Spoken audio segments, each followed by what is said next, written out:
ស្ដីបងប្អូនគឺHonda Winner របស់ក្រុមហ៊ុន Honda ទៅនាំចូលថ្មីសម្រាប់ខ្ញុំបងប្អូនស្រឡាញ់ពណ៌នេះបើសិនខ្ញុំទិញប្រើទិញពណ៌នេះ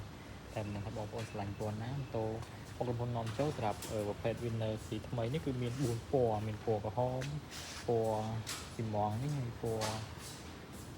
ខ្មៅជាមួយនឹងពណ៌ខៀវ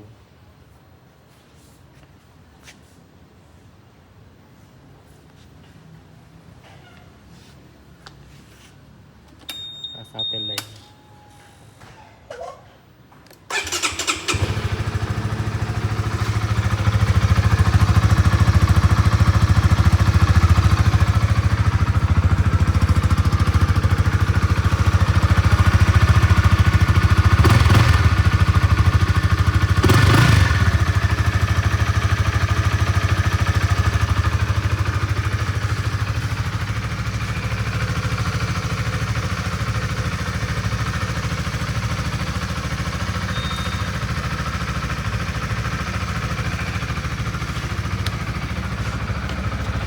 លើฟัง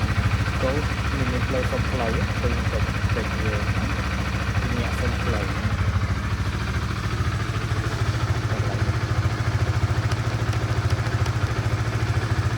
េះប្រាំងអាប់អាចពេលដែលយើង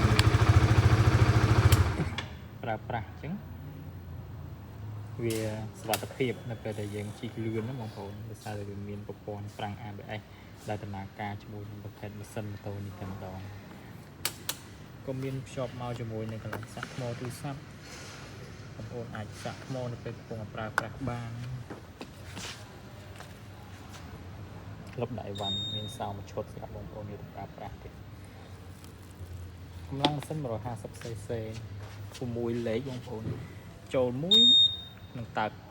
5 6លេខបើសិនជាស្រាប់គិតថាម៉ាស៊ីនប៉ុណ្នេះគួរតែដាក់ត្រឹម5លេខល្មមតែបើយើងដាក់6លេខចុងក្រោយប្រហែលជាខ្សោយតែខ្ញុំអត់ច្បាស់ដែរសារខ្ញុំអត់បានជីវាទេ